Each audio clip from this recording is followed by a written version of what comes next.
तो अब मेरे को जन्म नहीं चाहिए, कोई योनि नहीं चाहिए। महाराज जी उसके लिए कोई सरल उपाय? हाँ बस मेरे को सीधा बाबा मेरी बात मान लीजिए। कर्तव्य और अकर्तव्य की अवस्था में कौन सी साधना करनी चाहिए और कौन सी त्याग देनी चाहिए, सदग्रंथों को आधार मानना, किसी के लोक वेद पर आधारित मत होना। तो श्रीमद् भगवद गीता हमारा आधार है भक्ति का, पवित्र वेद हमारा आधार है भक्ति का, साधना का। नमस्कार दोस्तों, स्वागत है आपका आध्यात्मिक ज्ञान चर्चा में। दर्शकों, आज की स्टूडियो में हमारे साथ में श्री प्रेमानंद जी महाराज और दूसरी तरफ जगत गुरु तत्वदर्शी संत रामपाल जी महाराज जी। आज के स्टूडियो में प्रेमानंद जी महाराज के एक अनुयायी ने उनसे प्रश्न किया है कि मुझे जन्म और मृत्यु से मुक्त होना है, मुझे अब जन्म नहीं लेना। दोस्तों, जब भी कोई व्यक्ति गुरु धारण करता है या फिर संत वेद धारण करता है तो उनका एक ही उद्देश्य होता है, मोक्ष प्राप्त करना। तो चलिए देखते हैं कि प्रेमानंद जी महाराज उनको क्या उपाय बताते हैं, जिनके बाद हम देखेंगे संत रामपाल जी महाराज जी के विचार।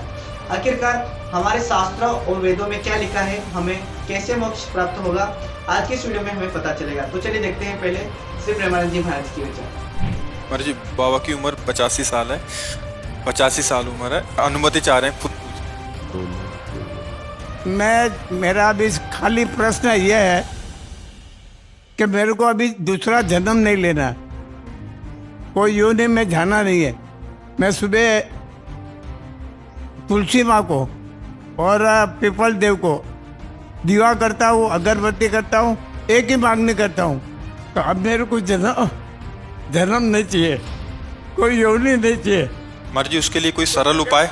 हाँ बस मेरे को सीधा बाबा मेरी बात मान लीजिए। हाँ जी, अगर आपको पकड़ में आ जाए अगला जन्म नहीं होगा, राम राम राम राधा राधा राधा कृष्ण कृष्ण कृष्ण एक नाम पकड़ लो, पक्का अगला जन्म नहीं होगा। तो मैं अभी आपको गुरु मान के राधा राधा जब अरे बस तुम्हारा बेड़ा पार, हम कह रहे तो।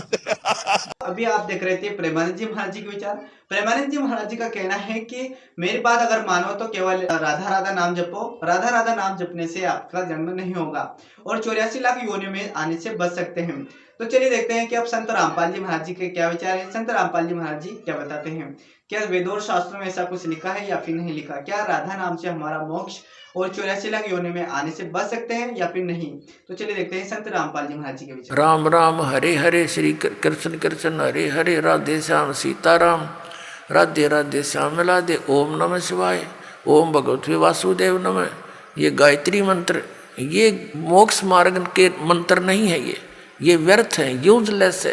गीता जी अध्याय नंबर 16 के श्लोक नंबर 23 और 24 में स्पष्ट किया कि जो शास्त्र विधि को त्याग कर मनमाना आचरण करते हैं, मनमानी पूजाएं जाप करते हैं, उनको न तो सुख होगा, ना कोई गति होगी, ना उनकी कोई उनको सिद्धि प्राप्त होगी, अर्थात यूजलेस।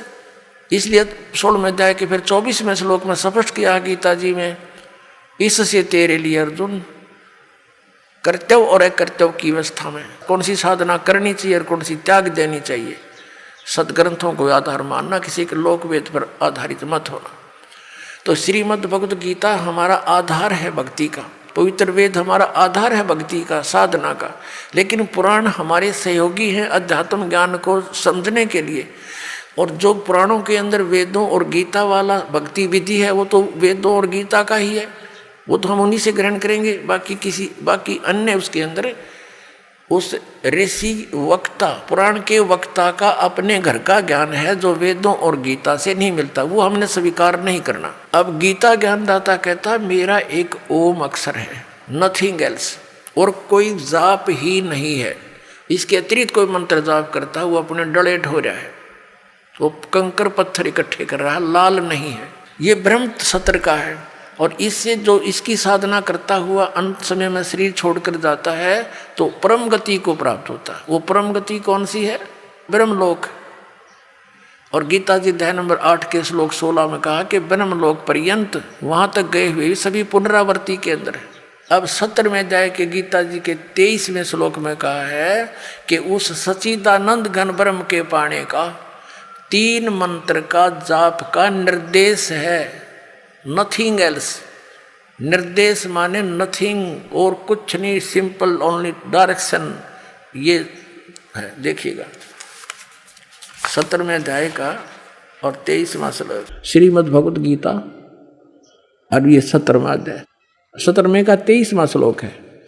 ओम तत्सत इति निर्देश है ब्रह्मण है त्रिविध है समर्थ है ब्राह्मणा तेन वेदा च यज्ञा विहिता पुरा।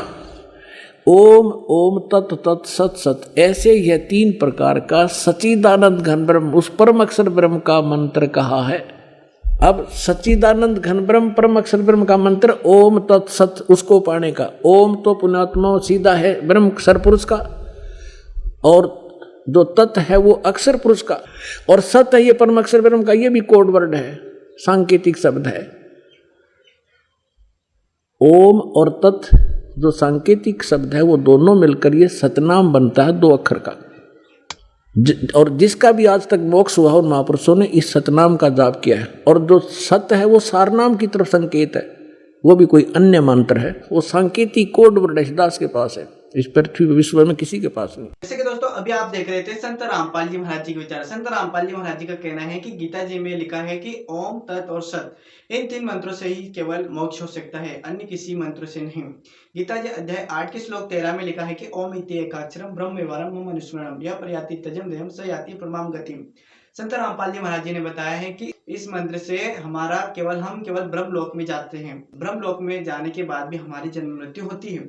लेकिन गीता जी अध्याय 17 के श्लोक 23 में लिखा है कि ओम तत्सत का अगर हम जाप करते हैं और हम पूर्ण संत से इसका उपदेश लेते हैं, इसका भेद जानते हैं, इसका जाप करते हैं, तो हम जन्म और मृत्यु से बच सकते हैं।